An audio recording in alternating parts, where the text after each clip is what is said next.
ఉపరాష్ట్రపతి జగదీప్ ధన్ఖడ్ వెళ్ళిపోలేదు, పంపించేశారన్నది వాస్తవమే. ఎందుకంటే ఆయన చేసిన చేష్టలు అన్నటువంటిది ఇప్పుడు బయటకు వస్తున్న. ఉపరాష్ట్రపతి పదవికి రాజీనామా చేసిన జగదీప్ ధన్ఖడ్ పట్ల కొన్నాళ్ళుగా బీజేపీ తీవ్ర ఆగ్రహంతో ఉందని తెలుస్తుంది.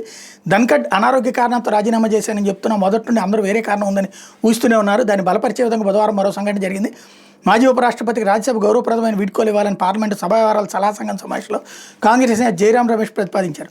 గురువారం జరిగే తమిళనాడు ఎంపీల వీడ్కోలు కార్యక్రమం ఆయన పేరు కూడా చేర్చాలని కోరారు.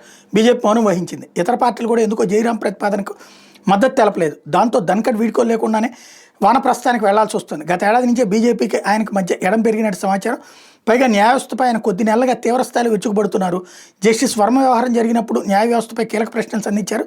ఈ నేపథ్యంలో ఆయనతో ఇబ్బందులు ఉంటాయని గ్రహించిన మోడీ సర్కార్ పార్లమెంట్ సమావేశాలకు 4 రోజుల ముందు నుంచే ఆయనతో సంప్రదింపులు జరుపుతోంది. పార్టీ అధ్యక్షుడు నడ్డా, పార్లమెంటరీ వ్యవహారాల మంత్రి కిరణ్ రిజిజు, మేఘ్వాల్, రాజ్యసభ చైర్మన్గా ఉన్న ధన్ఖడ్ని కలిశారు.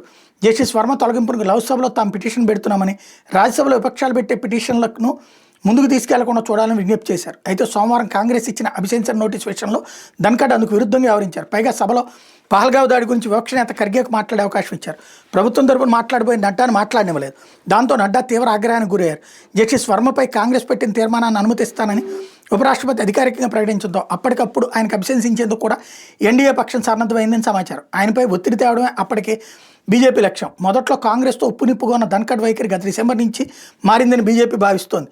డిసెంబర్లో కాంగ్రెస్ ధన్ఖడ్ మీద అభిశంసన తీర్మానం పెట్టింది. అయితే దానిపై చర్చ వరకు తీసుకెళ్లే ఉద్దేశం లేకనే లొసుగులతో తీర్మానం తయారు చేసింది. దాంతో రాజ్యసభ తీర్మానం తిరస్కరించింది. అప్పటి నుంచి ధన్ఖడ్ కాంగ్రెస్ పట్ల మెతగ్గా ఉన్నారని పేరు వచ్చింది. అలహాబాద్ హైకోర్టు న్యాయమూర్తి జస్టిస్ శేఖర్ యాదవ్పై గతంలో కాంగ్రెస్ పెట్టి అభిశంసన తీర్మానం వ్యవహారం రచ్చకాకుండా త్వరగా ముగించాలని కేంద్రం అడిగితే ధన్ఖడ్ నానుస్తూ వచ్చి సోమవారం నోటీసు చెల్లదని ప్రకటించారు. ఇది బీజేపీ ఆగ్రహానికి ఒక కారణం. ఇటీవల రైతుల సమస్యలపై ఒక వేదికపై వ్యవసాయ మంత్రి శివరాజ్ సింగ్ చౌహాన్ను తప్పుపట్టారు. ఇదంతా ఒక ఎజెండా ప్రకారం జరుగుతుంది బీజేపీలో అనుమానాల్లోనే. దీంతో ఆయన బలవంతంగా తప్పించినట్టుగా భావిస్తున్నారు. ఈ నేపథ్యంలో ఆయన ఉపరాష్ట్రపతి హోదాలో గొంతెమ్మ కోరికలు కోరారు. మీడియాలో కథనాలు వచ్చాయి. ఇటీవల అమెరికా ఉపాధ్యక్షుడు వాన్స్ భారత్కు వచ్చినప్పుడు ఉపాధ్యక్షుడు హోదాలో ఆయన కలుస్తానని ధన్ఖడ్ పట్టుబట్టారట.